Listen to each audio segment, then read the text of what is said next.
दो प्रकार की भक्ति होती है।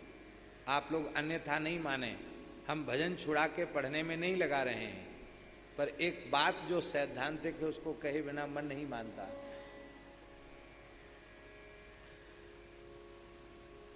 गुरुजनों के चरणों में बैठकर सद्ग्रंथों का स्वाध्याय करने से हमारे निष्ठा में, हमारे साधन में, हमारे विचारों में परिपक्वता आती है।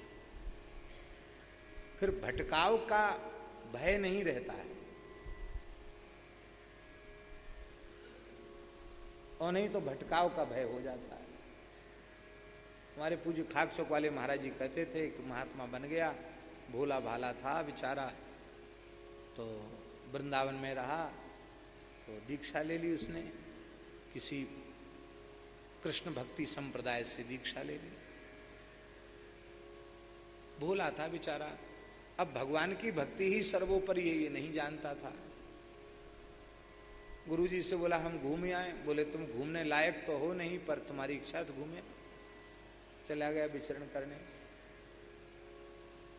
घूमते घूमते एक नाथ संप्रदाय के महात्मा मिल गए। अरे बोले क्या तुमने ये तिलक लगा रखे, जोग जुगत जानी नहीं कपड़े रंगाए, क्या हुआ? हम तुमको कुछ ध्यान धारणा सिखाएंगे जिससे सिद्धि होगी। वो भोला भाला महात्मा था, बोले चलो कोई बात नहीं, आप कुछ ज्ञान दे दो, हमारा चेला बनना पड़ेगा। बोले चेला तो हम गुरुजी के बन गए हैं। बोले कोई बात नहीं, तिलक तुम्हारा नहीं लगाएंगे, ज्ञान दे दो। बोले ठीक। उसने कान फाड़ के एक मुद्रा पहना दी, नाथ बना दिया, कुछ सिखाया पढ़ाया, पर वहां भी उसका मन लगाने के, अरे भाई बेकार कान फड़वाया, मुद्रा पहनी, लेकिन कुछ मिला तो हासिल तो कुछ नहीं हुआ। तो बोला हम अब जा रहे हैं, आगे विचरण करेंगे। वो आगे चला गया।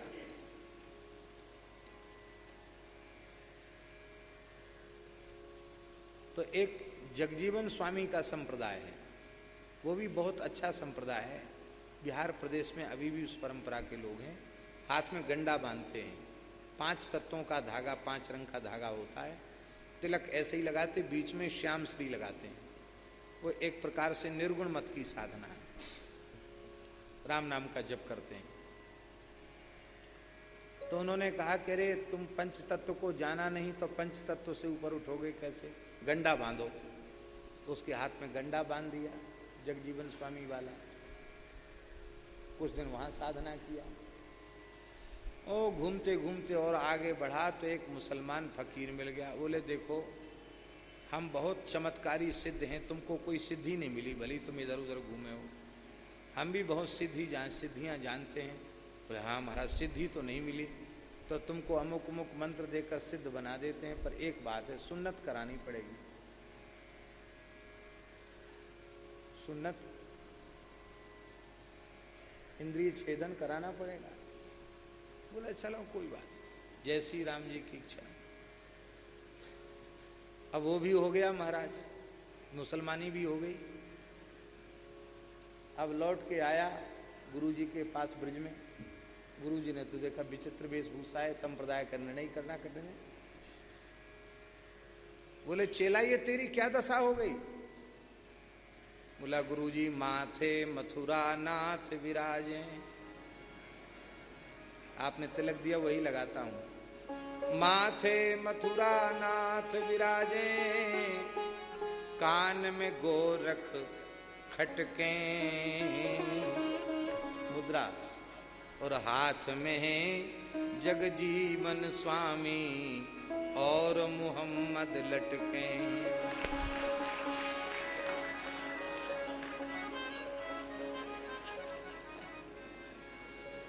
अरे क्या बिडल पंथी होके आया, भद्र कराओ भाई इसको, भद्र कराओ। तुरंत उन्होंने भद्र कराया, पंचगव्य दिया, और फिर जैसे तैसे पुनः अपने मार्ग में लेके आए। तो अब ये साधुशाही कथाएं हैं, मंच पे कहने योग्य तो है ही नहीं, लाइव कथा में तो बिल्कुल नहीं बोलना चाहिए, पर क्या करें, हमारा तो ऐसा ही है, फक्कड़साई स्वभाव है, जो मन में आता सो बोल देते हैं।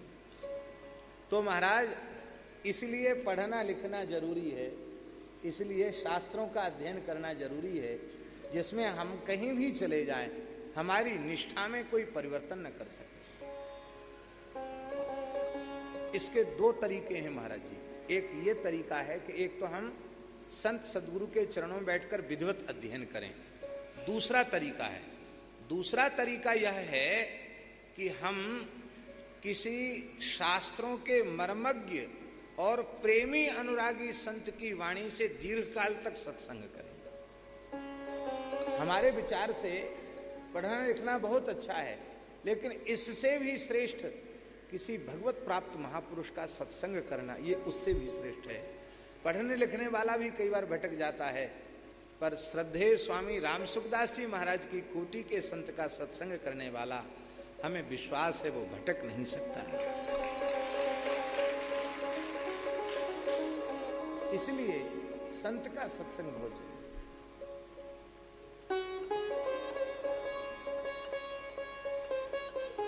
अब हम आपसे पूछते हैं, वर्षों तक पूज्य स्वामी श्री अखंडानंद जी महाराज को आपने सुना, आप भटक सकती हैं? नहीं भटक सकती। क्यों? परिपक्व सत्संग मिल गया तो वो व्यक्ति भटकेगा नहीं। भटकता वही है जिसे सत्संग नहीं मिला है। तो आपने तो संपूर्ण शास्त्रों का अध्ययन करके ये निष्कर्ष निकाला कि जीव का चरम कल्याण भगवत शरणागति के बिना संभव नहीं है।